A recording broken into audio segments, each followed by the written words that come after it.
Hello.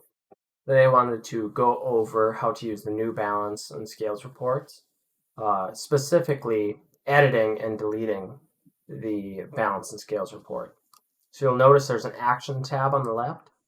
If you select that, you can delete the report, edit the report, or view the PDF of the report. So first, to delete, you just click delete report and then select yes, delete it. This will delete the report for you. One more. And again, this is on my local development site, so there's no harm in me changing this.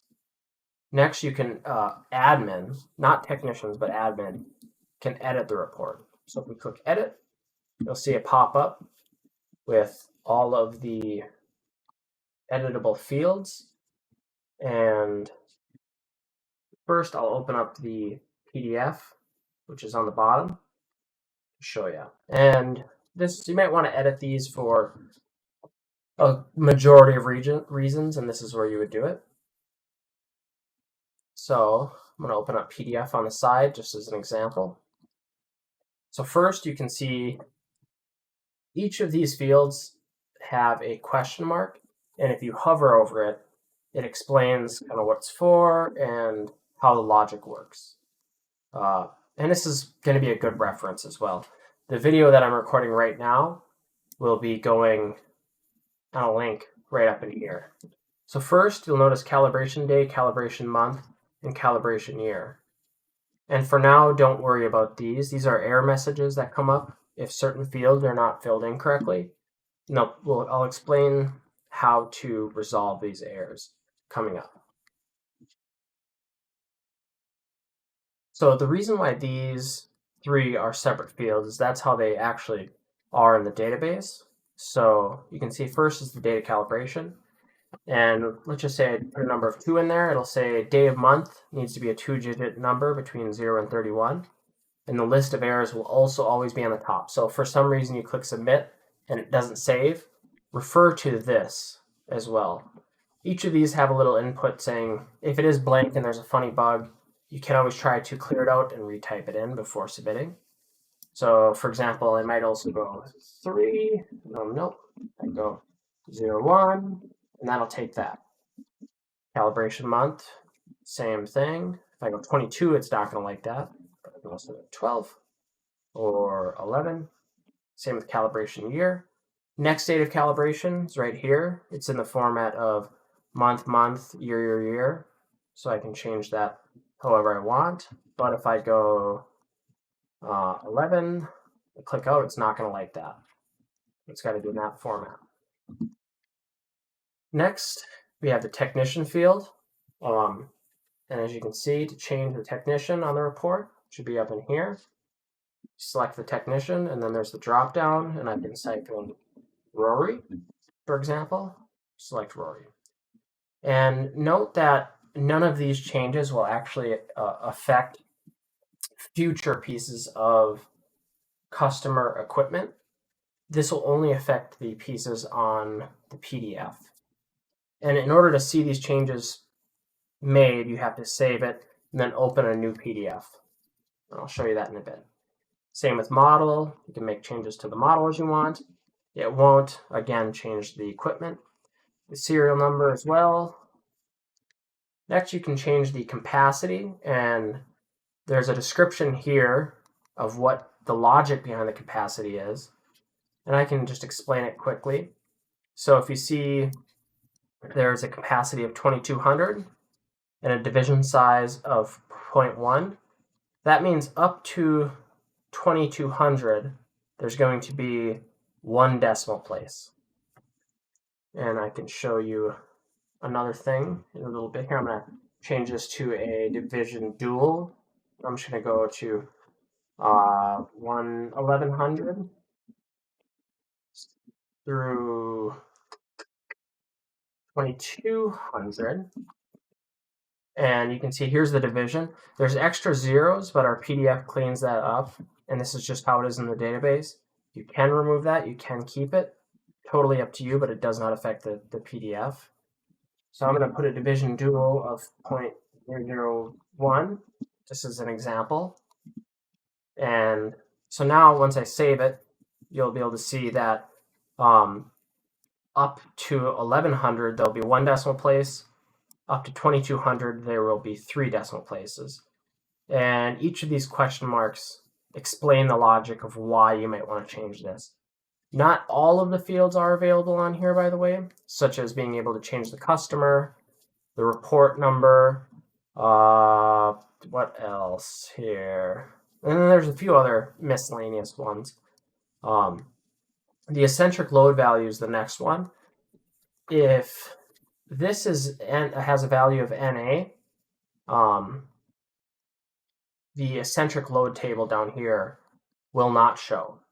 If it has a value in there, then it will show. Unit of measure, which is just the grams, pounds, etc. Next is the scale class.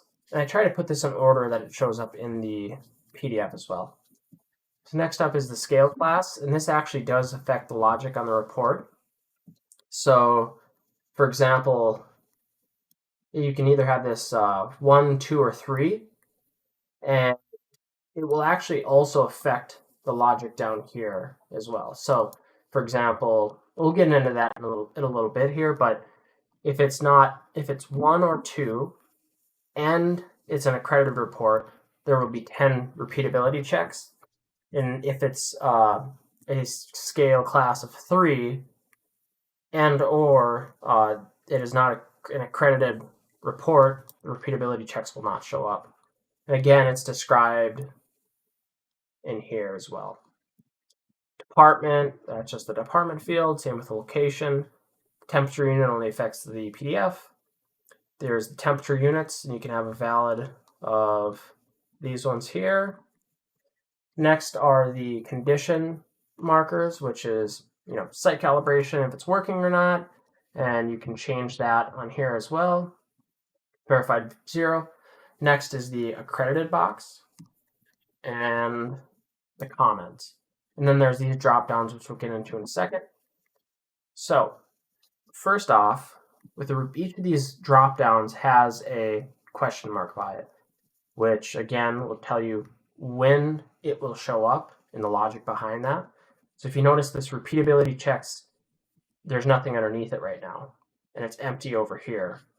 The reason for that is because in order for it to show up, it needs to be an accredited report with either a scale class of 1 or 2, but not 3. So for example, if I change this to 3, you can't open it anymore. And I will change it back to 2 and accredited, so you can see these weights. Originally, this was a unaccredited report, so these are all just zeros. So you might change it to values that you're choosing. And this will also affect the standard deviation and the measurement uncertainty of the report as well. So next is the mass value. And this is where it starts to get a little bit confusing. If it's credited, there will be 6 mass values, 1, 2, 3, 4, 5, 6. If it's unaccredited, there will be 4 mass values. But the way that it works is behind the scenes, mass values 3, 4, 5, and 6, when it's unaccredited, become 1, 2, 3, and 4. So if you notice this 500 will become mass value 1. So that's why, it's kind of why it shows up like that. So if you see in the following ones, if you see blank values in the 1s and 2s section, when you switch to accredited, that would be why, because it originally was unaccredited. And again, this will be useful, these question marks, for explaining that logic. So next up, we will go to the performance checks found. It has the same type of logic. So if it's unaccredited, there will only be weights 1 through 4, which it is now. Accredited, you can see here the weights found 1 and 2 are 0 because it was originally accredited and that wasn't going to be filled in. So, and again, that's a little bit behind the weeds, or in the weeds, but that's how that works. And as you can see here, it describes it as well, but let's just say if this as found here, if this is not in between these tolerances, it will affect these first intolerance boxes because that's where the technician, how they found it. It will never affect this intolerance here. So moving on, the performance checks is left. As you can see, there's also zeros because it was originally accredited. We can go back to unaccredited and it'll show like so. And if any of these are not in the intolerance, the as left, it will change this intolerance to yes or no accordingly. So next we can change the tolerance fields to whatever we want to. Again, if it's accredited, it'll show more. Unaccredited, it'll show less. And that will determine if the as found or as left are intolerance. Again, this is as found intolerance, and this is the as left intolerance. Next is the eccentric as found. So you can see these are all zeros, and the eccentric load as left has nothing in it yet. And that's why, that's why these corner load are having issues here. So let's see. So, and again, like for example, if I click into this and out of there, it will show the actual error message then. And the way that it works is quadrant 1 goes to here, quadrant 4 is to here, quadrant 2 here, and quadrant 3 is here. And that's the same for the as left. This can have a value of null or a value of 0. And if the report isn't saving, and you actually like start out, let's just say with, I'm going to clear this out, and you don't want these performance checks in here, and let's just say that equipment load mass value is empty, it can be n/a, can't be empty.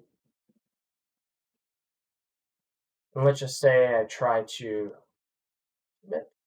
So that will allow me to submit, but as you can see, since it's n-a, it will, nothing will come in here because it has to have a mass value in order for it to be filled in. One last part to note is that the intolerance for here, these tolerance fields, for unaccredited go off of the second field, and then if it's accredited, it will go off of the fourth field, I believe it is. I'm just going to fill these in. I'm going to hit submit. Then I'm going to open a new PDF. If you notice, I can refresh here. The changes aren't going to come into place. I actually need to close it, click and generate a new PDF based on our changes that we've made. Now we'll be able to see our changes in, still unaccredited.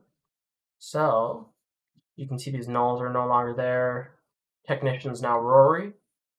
I'm going to switch it to accredited, and we can see what happens. And since it's scale class 2, the 10 repeatability checks will come in. Submit, generate a new PDF.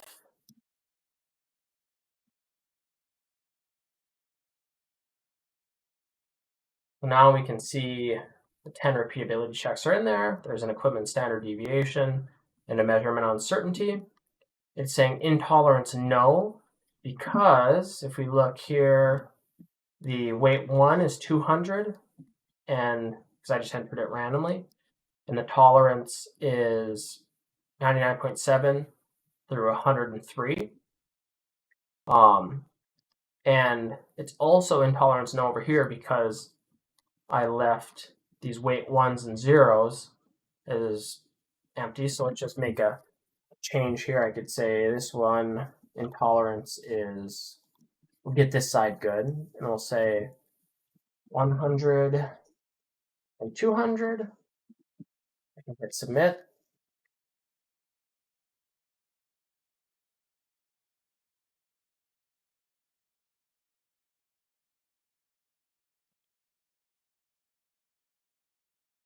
Now you can see this side intolerance is yes, because it goes off of comparing this to here.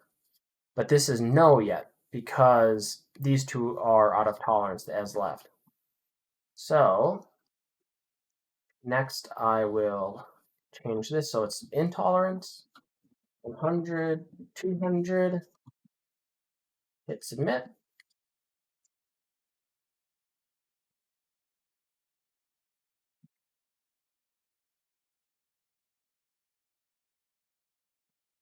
There you go. Now it's back intolerance. So next we will go over the intolerance eccentric load and how that behaves. So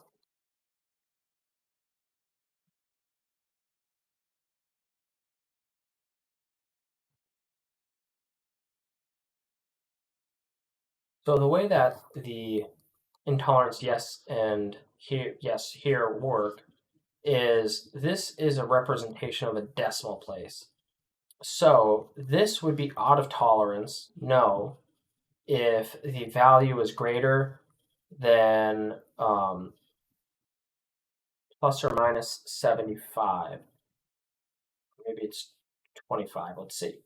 So if I get 26 a minute,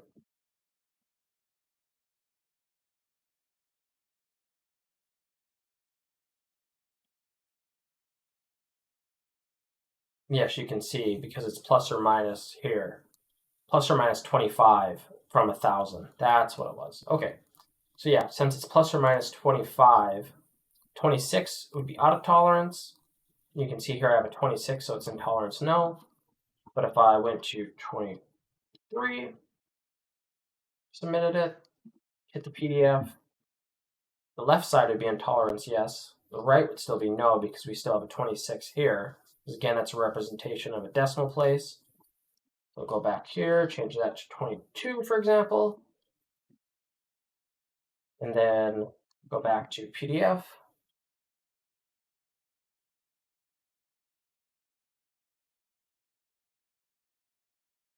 And then we're good to go. The weight set used and next due date comes from another table, so it's not editable. And lastly, you can close the report by clicking close. And that's it. Feel free to reach out if you have any questions or concerns with this. And we can always change this video in the future. Thank you.